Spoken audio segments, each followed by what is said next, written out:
Hi, so today I am making a fougasse. So a fougasse is a type of French bread which is popular in the southern region in Provence. So to do that, we will be using the following ingredients. You start this, by the way, about the day before, be good, the night before, and then it'll be ready by the next lunchtime. So ingredients: 450 grams of strong bread flour. You can actually add a little bit of rye flour into that or a bit of whole wheat flour, but I'm going to be using just normal white bread flour. Now I've split that into 300 grams and 150 grams. Here's my 300 grams weighed out, and here's my 150 grams. So same flour, just in two different bowls. 300 millilitres of water, which is in the jug there, the little jug.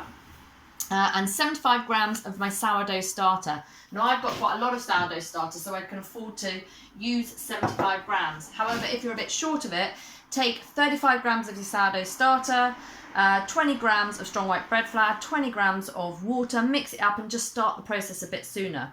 Leave that mixture, that sourdough sort of flour water mixture for, between 8 hours and 24 hours, and then at room temperature, get it going somewhere nice and warm, and that will be the 75 grams of the sourdough starter.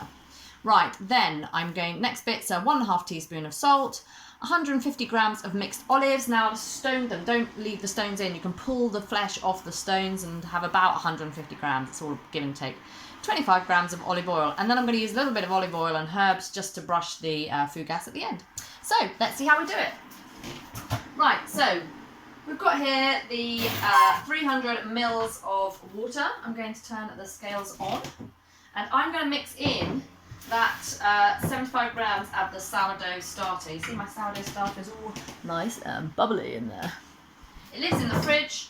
When I typically do this, I then refeed it, so it's all a really nice ploppy mess. So, gosh, quite hard to get out. So it's on 0 on my scales now, so I'm going to add in 75 grams, give or take. 69, pretty good guess actually, that was lucky. Now your sourdough starter should technically float.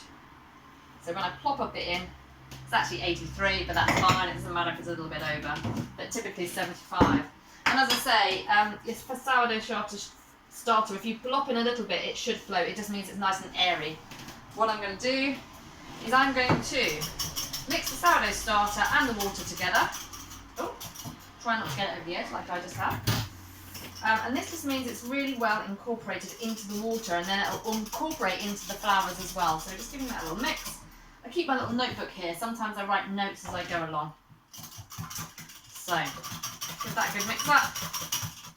Now we're moving flats. This is actually in the new flat. A load of my mixing bowls are in boxes somewhere. So, and I've already used one of the other ones. So I'm going to mix this mixed up sourdough starter and water. I'm going to put this 300 grams of flour. You're leaving the 150 out. 300 grams of flour with your 300 mils of water and your 75 grams of sourdough starter. Plop in together, and I'm going to mix that together there. This is going to make this whisk a bit mucky, so I'm actually going to put that in the sink.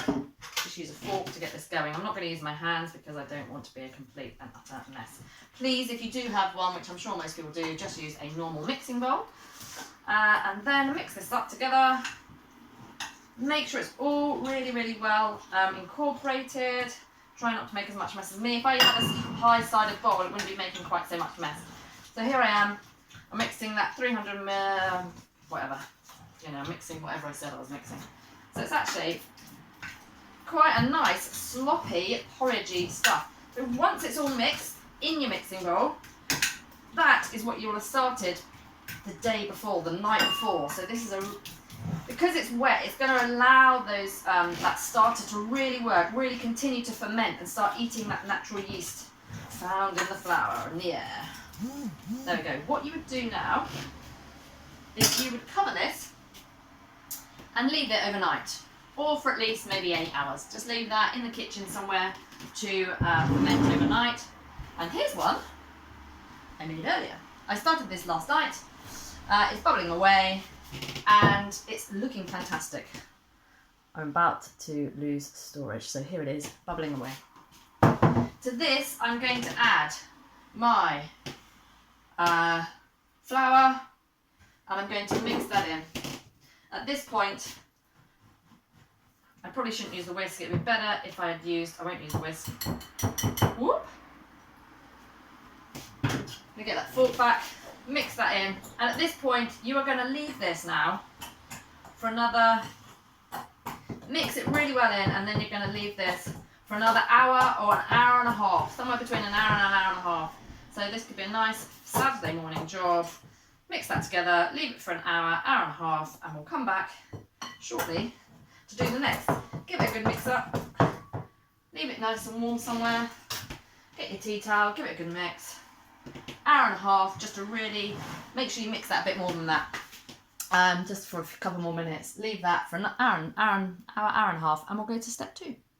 Let me just try and stop.